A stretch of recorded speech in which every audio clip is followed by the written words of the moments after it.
Welcome to the Real Estate of Things podcast. I'm your host, Dalton Elliott, joined today by a very special guest, Mr. William Sweet. William, thank you for joining.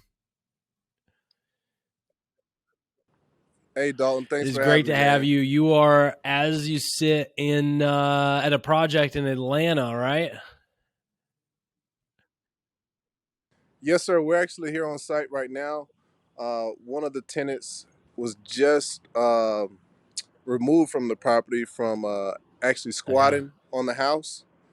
So it's not in the best conditions right now, but it's an opportunity to look and invest into this I property that I'm love it. I standing behind. definitely want to dig into that with you. And yeah, you hit the nail on the head. The more of a quagmire and quandary a project is, the bigger the opportunity. So I love it. Anytime, investors, you see a property differently than kind of a retail buyer, right? You just see not so much what it is today, but what it can be down the road. So that's super exciting.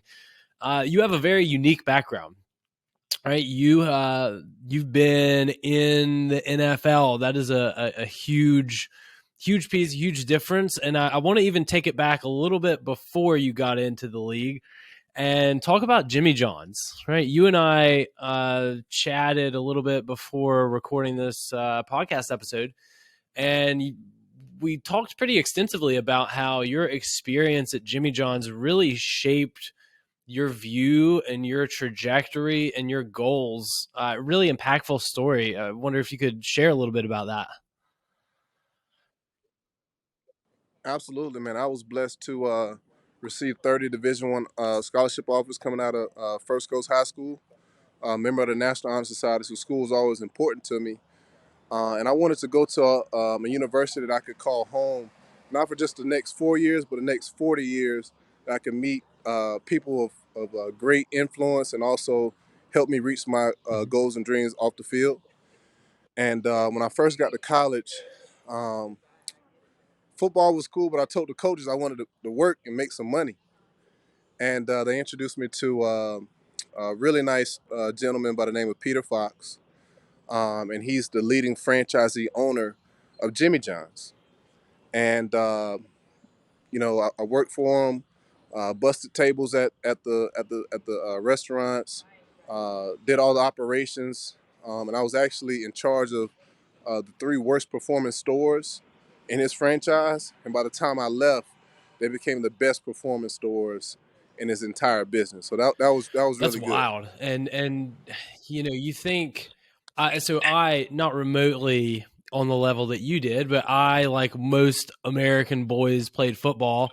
And the dream at some point there when you're playing is, you watch football with dad on Sunday, you play football throughout the week, and you're like, gosh, I want to make it there. Very early on, it was abundantly clear to me that I was not going to make a career out of that.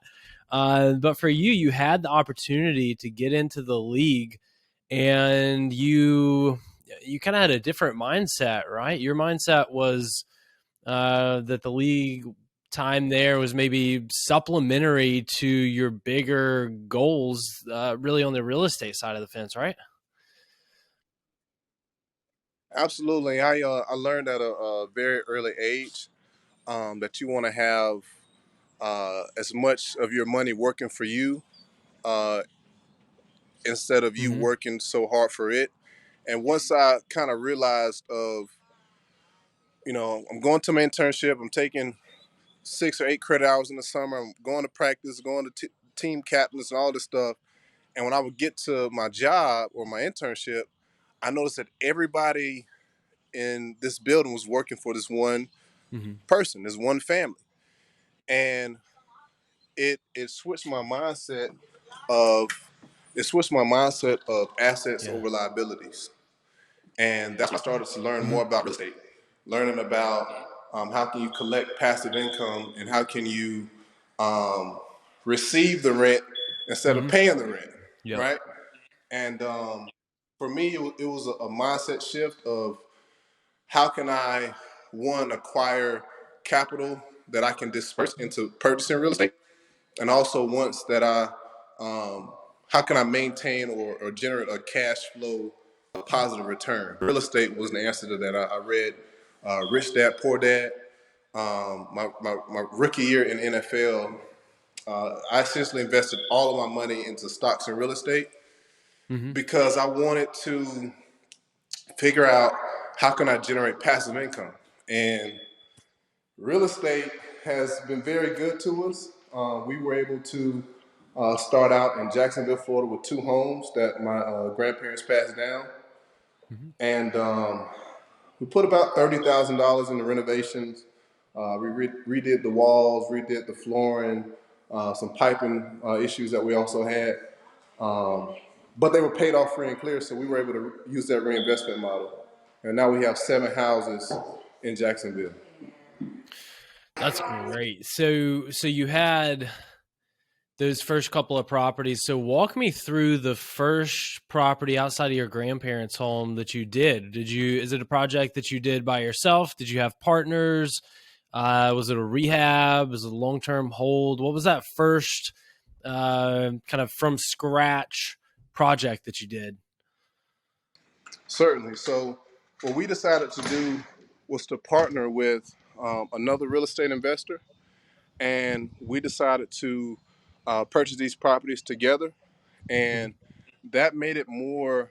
Um, that put us in a better position to analyze deals with a third party and coming together and analyzing different deals.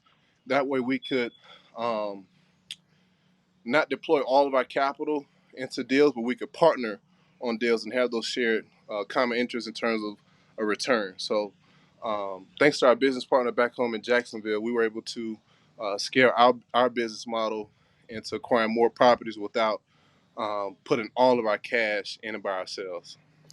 Got it. Got it. So I think now's a good point. You are at a property, and you said West Atlanta, right? Yes, so the west side of Atlanta is booming. It's booming. West side is booming, and you can actually see from upstairs a lot of the former tenants' stuff. Hmm. And, it was a situation where I believe this family, they squatted on this house for about 2 years during the pandemic and all that kind of stuff. And they finally were able to properly uh, remove the family that wasn't paying rent. Hmm.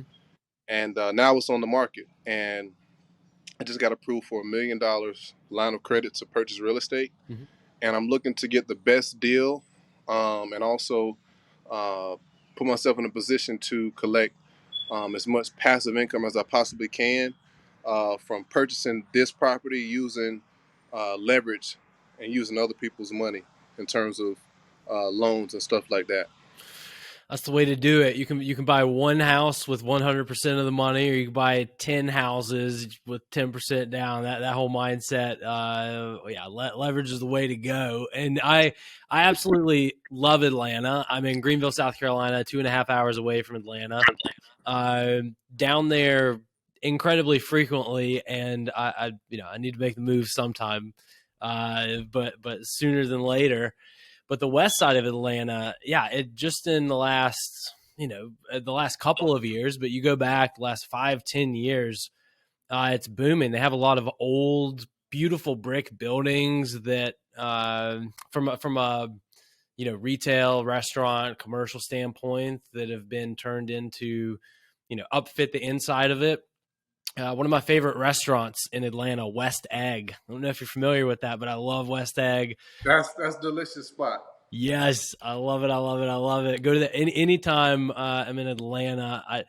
I think I've stayed true to every time since my friend Courtney Newman showed me that spot. Every time I get down there, I make it a on the way out swing by. So talk to me about what's attractive to you about the west side of Atlanta. What kind of things are going on that really has you looking at it as an investment opportunity? I think it's a great time to invest in Atlanta in general. Hmm. But as it relates to the West Side, there's still a lot of different opportunities to where a lot of big developers and a lot of big investment firms are focusing on the West Side because it's almost like the last part of the city that's to really integrate into newer developments. Okay. And, there's still a lot of opportunities for older homes that could use a lot of work. And, for example, I looked at a property yesterday, really a lot different than where I'm standing today, but it was still a beautiful property. This house is still a beautiful property, um, but it had brand new appliances, hardwood floors. Everything was freshly renovated from the kitchen to the cabinets. Whereas the house that I'm currently in right now, it still could, it still has some room for improvement. And I think that's kind of like the common theme of a lot of houses here on the west side. That's kind of been the last area to really grow and develop into being um, gentrified in that aspect. So it's still tons of opportunities here in Atlanta, but the west side specifically is the place to be. I love it. I love it. Yeah, the especially now with how home price appreciation has skyrocketed, it's just gotten tougher and tougher the last couple of years, and even real estate investing as a whole has just become more popular. You have more people flooding into real estate just as an asset class, and you have to be all the more sharp, all the more critical whenever you're looking to get into a project. So if you end up taking this property down, what's the game plan with it? So this particular property, as you can see, some of the floors um, I still need to be done. Mhm. But the game plan is to create a shared living space to where people of the community can have an affordable place to stay at a shared living situation to where we would essentially rent out each room and everyone would share the common areas such as the living room or the amenities such as the grill and the bag. And they can still have a home feel at affordable prices because that's something else that is really a big issue here in Atlanta Hmm. is affordability and affordable housing, and we want to be a part of the solution and not the problem. Yeah. And if we can come in and help, and um, fix some put some paint on the wall and apply some hardwood floors and just provide homes for people of the community to live in affordably. And I think that's a great opportunity for us to give back to the community and also give people places to stay that they may or may not have the ability to purchase themselves. And it's a win-win for us because we get a chance to finally invest here in Atlanta. We have 42 um, units in Jacksonville, Florida, and our business model in Jacksonville has been to cater towards people re-entering back into society. Hmm. And I believe this particular home where we are right now, we want to make this property available for anyone who's in need of housing versus those who were formerly incarcerated. And I think from us, from a diversification standpoint, that will allow us to continue growing our reentry programs in Jacksonville and will allow us to provide affordable housing for everyone here in Atlanta. So this is a perfect house. It's a three-level home. It's right here on the west side. Really nice backyard, and I'll show you as I continue to walk around. This is actually a front deck out here. Um, that's the front yard down there where all of those lovely items are. But I'm on the second level now. I just left the um, master bedroom here, and it's a really nice area. Still, lots of work that needs to be done.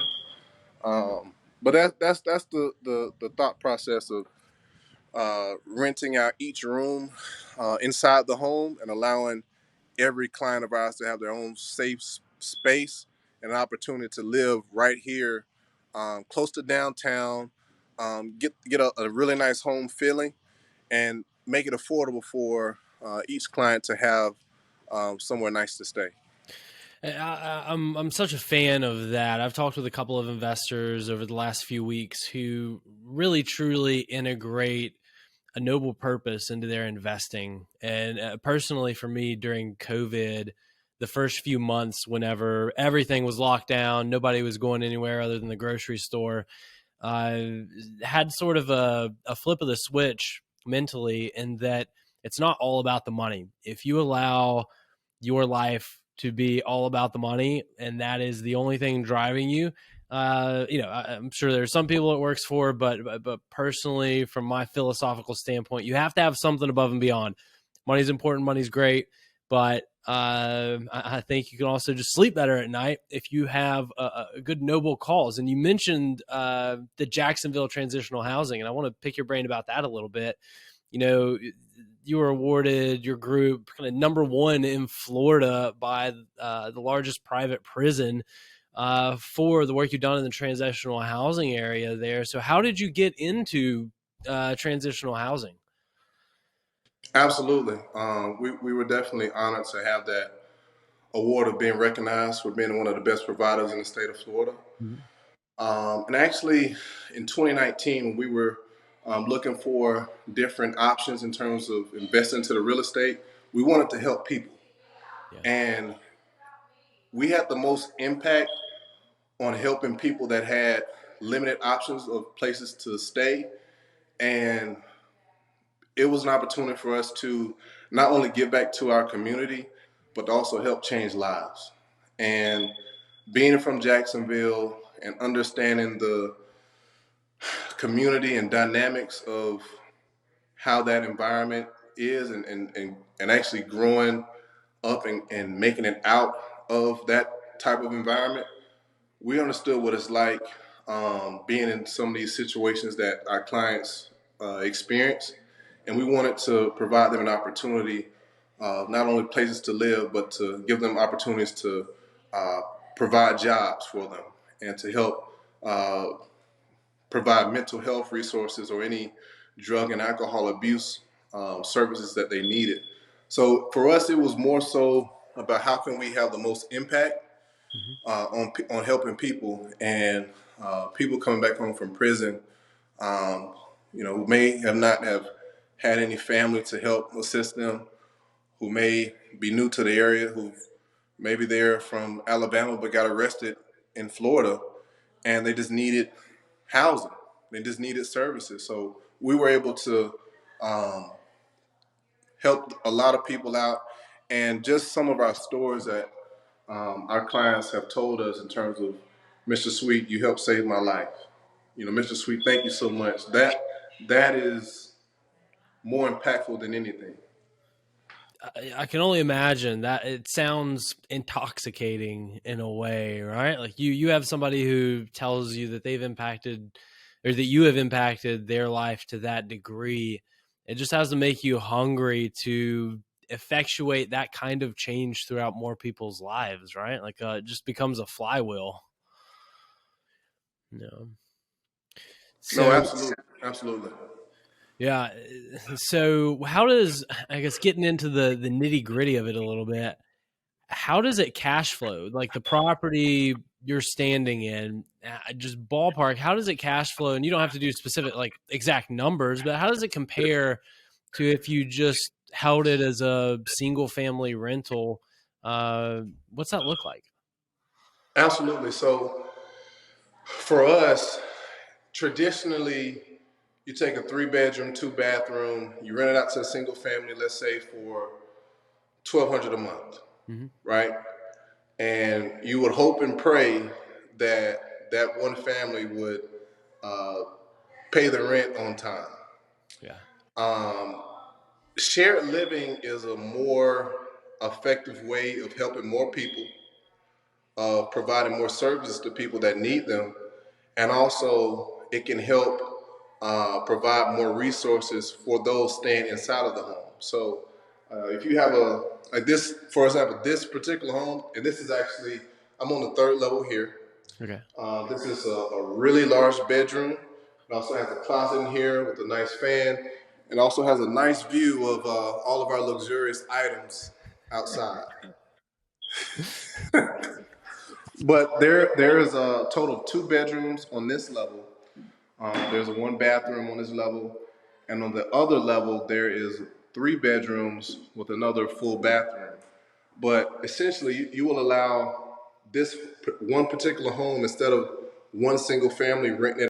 So essentially, the traditional model has always been to rent out this 5 bedroom to one single Mhm. family, where with the shared living situation, you can now rent out each bedroom, and essentially instead of collecting uh, one rent payment on the first of the month, ideally would be 5 different individuals paying rent instead of the one single family. So that's the ability or the power that it has in terms of paying it forward to those living in the house. You can provide better amenities versus when you only have one single family in here.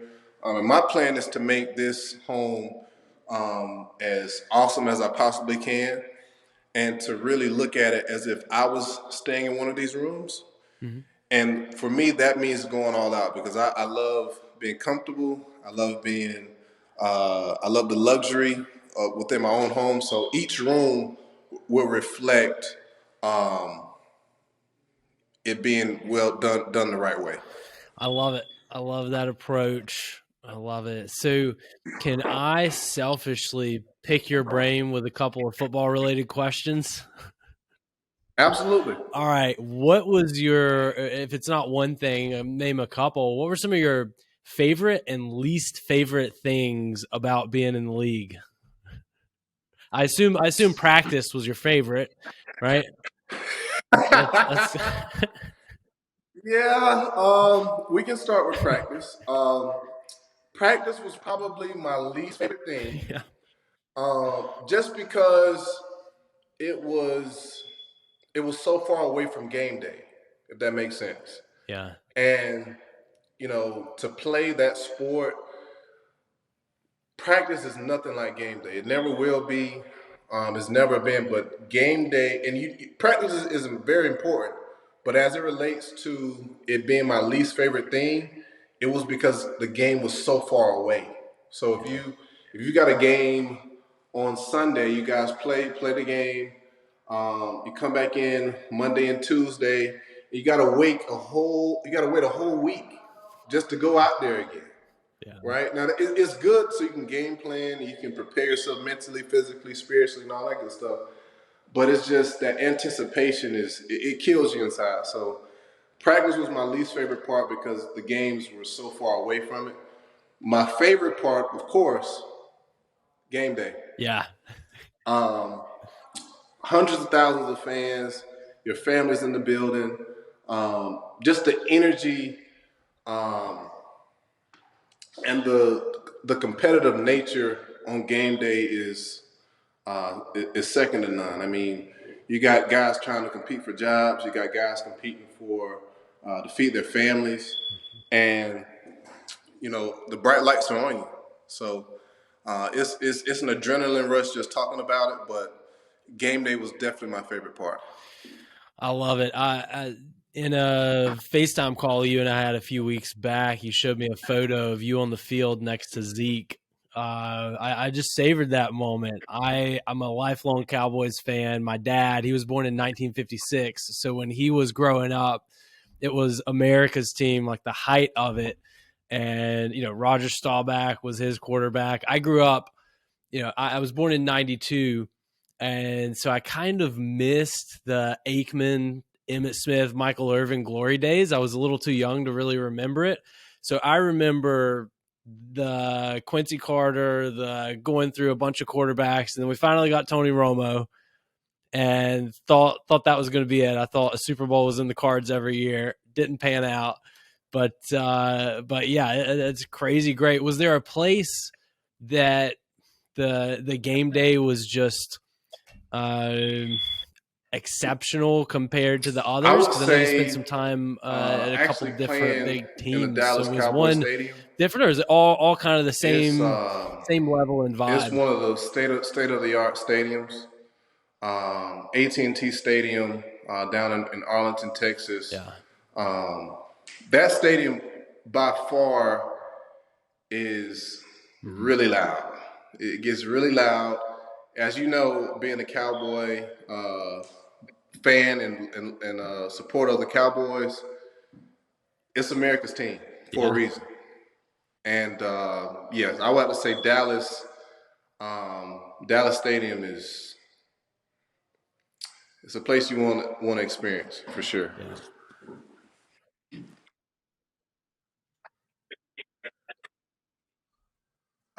It's nothing like it. The It's house. no other stadium like it.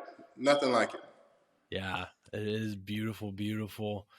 So, look, William, I absolutely loved getting to chat with you. So cool that you carved out time while you're out at a property. That's a first for the Real Estate of Things podcast, doing a little remote action. I love it. Thanks so much. And we're going to have to get you on here again for another episode so you can give us an update. Man, thank you so much. I appreciate you having us, man. Uh, us and Sweet Ventures are more than proud to be a part of this. Great. Thank you so much, William. Thanks to everybody for listening. Take care. Thank you.